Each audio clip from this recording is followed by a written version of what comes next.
بسم اللہ الرحمن الرحیم۔ السلام علیکم ناظرین۔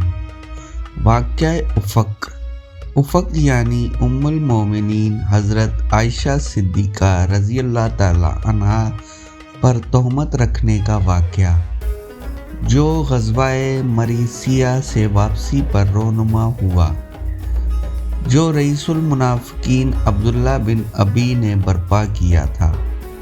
احادیث اور سیرت کی کتابوں میں اس واقعے کو نہایت تفصیل سے بیان کیا گیا ہے۔ اس واقعے کی نسبت قرآن حکیم میں ارشاد خداوندی ہے۔ ترجمہ: اور کیوں نہ اسے سنتے ہی تم نے کہہ دیا کہ ہمیں ایسی بات زبان سے نکالنا زیب نہیں دیتا۔ سبحان اللہ، یہ تو ایک بہتان عظیم ہے۔ آن حضرت صلی اللہ علیہ وآلہ وسلم جب بھی کسی غزوے پر جاتے تو قراندازی سے کسی ایک بی بی کو اپنے ہمراہ لے جاتے۔ غزوہ مرثیہ یا غزوہ بنو مستلق میں ام المومنین حضرت عائشہ صدیقہ رضی اللہ تعالی عنہا کو یہ فخر نصیب ہوا۔ غزوہ مرثیہ سے واپسی کے سفر میں جب حضرت صلی اللہ علیہ وآلہ وسلم نے ایک پڑاؤ قیام کیا اور ابھی رات کا کچھ حصہ باقی تھا کہ حضرت صلی اللہ علیہ وآلہ وسلم نے روانگی کا اعلان فرما دیا۔ کوچ کے موقع پر ام المومنین حضرت عائشہ صدیقہ رضی اللہ تعالی عنہا رفع حاجت کے لیے لشکرگاہ سے دور تشریف لے گئی ہوئی تھی۔ واپسی پر قیام گاہ کے قریب پہنچ کر آپ کو محسوس ہوا کہ گلے کا ہار جو آپ اپنی بہن اسما سے مانگ کر لائی تھیں گم ہو گیا ہے، اس لیے الٹے قدم تلاش کرتی ہوئی واپس لوٹی تو قافلہ روانہ ہو چکا تھا۔ روانگی پر ساربانوں نے یہ سمجھا کہ ام المومنین اپنے محمل میں موجود ہیں، جسے انہوں نے معمول کے مطابق اٹھا کر اونٹ پر رکھ لیا اور باتامل روانہ ہو گئے۔ چونکہ حضرت عائشہ کم سن، دبلی اور ہلکے بدن کی تھیں، اس لیے ساربان یہ محسوس تک نہ کر سکے کہ آپ محمل میں موجود نہیں۔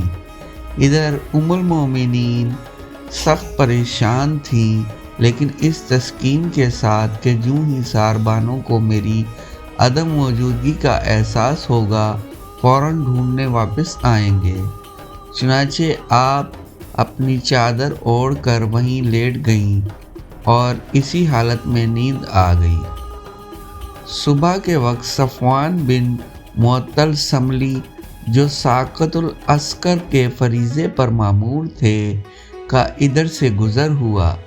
صفوان بن معطل نے پردے کے احکام نازل ہونے سے قبل ام المومنین کو دیکھا تھا۔ آپ کو اس حال میں پایا تو بے ساختہ ان کی زبان سے نکلا، انا للہ و انا الیہ راجعون۔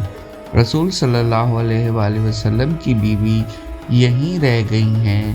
اس آواز سے حضرت عائشہ صدیقہ رضی اللہ تعالی عنہا کی آنکھ کھل گئی اور انہوں نے اٹھ کر فوراً اپنے منہ پر چادر ڈال لی۔ صفوان نے کوئی بات کیے بغیر اپنا اونٹ لا کر ان کے پاس بٹھا دیا اور خود الگ ہٹ کر کھڑے ہو گئے۔ ام المومنین اونٹ پر سوار ہو گئیں تو وہ نکیل پکڑ کر بڑی تیزی کے ساتھ روانہ ہو گئے اور دوپہر کے قریب وہ لشکر میں پہنچ گئے۔